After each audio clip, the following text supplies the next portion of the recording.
તો દર્શક મિત્રો, આજે આપણે આવી ગયા છીએ સાઈપર ગામ. અહીં છે મા મેલડીનું ધામ. અહીં મા મેલડી હાજરા હજોર પરચા પૂરે છે.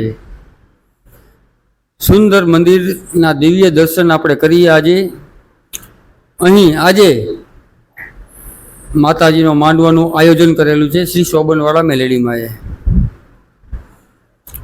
તો આજે આપણે દર્શન કરીએ. સુંદર રીતે આ મંદિરનો શણગાર કરેલો છે.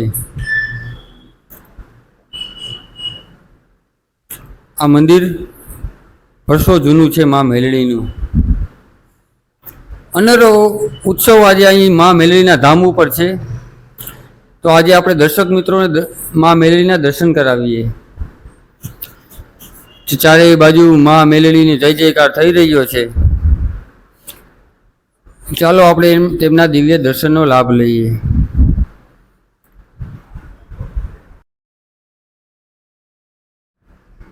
અહીં સરસ મજાનું માંડવાનું આયોજન પણ કરેલ છે, તમે જોઈ શકો છો. સરસ મજાનું. ચાલો હવે મા મેલડી, શોભનવાળા મા મેલડીના દર્શન કરીએ. સુંદર રીતે અંદર મંદિર પણ શણગારવામાં આવેલું છે. ઓ જો, લાખો ભાવિક ભક્તો અહીં દર્શનનો લાવો લઈ રહ્યા છે. ચાલો આપણે પણ દર્શન કરાવીએ. મા મેલડી શોભનવાળા, ખમા મારી મેલડી તને જાજી ખમા. દર્શક મિત્રો, અહીં આ મેલડીના ધામે જો હોશિયારું વાહુણું પડી ગયું હોય તો આ મેલડી તેમના દુખડાઓ પલવારમાં ભરી લે છે. તો દર્શન કરો મા મેલડીના. કાકા ખૂટે કરમ ખૂટે, નાના નાના બેલી ને બાપ માવતર મરે. તેથી સગાવાલા સાધ મૂકી દે ને અહીં આવીને હોશિયારું વાહુણું પાડે. તો આ મેલડી વગર પૈસાનો વકીલ બની તેમનો હાથ ચાલે. આ મારી શોભનવાળી મેલડીઓ, ખમા મારી મેલડી તને જાજી ખમા. જય હો મા મેલડી. તો દર્શક મિત્રો, કોમેન્ટમાં લખજો જય મા મેલડી. સુંદર મજાનું મંદિરને આપણે દર્શન કરાવી રહ્યા છીએ. જ્યારે પણ સમય મળે ત્યારે સાઈપર ગામે મા મેલડીના મંદિરે દર્શન કરવા અવશ્ય આવજો. જય મા મેલડી. ખમા મારી મેલડી તને જાજી ખમા. આશીર્વાદ દઈજે મા મેલડી.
સાઈપર ગામે મા મેલડીના માંડવામાં બધા પ્રસાદ ગ્રહણ કરી રહ્યા છે. જો ખમા ખમા મારી મેલડી ખમા.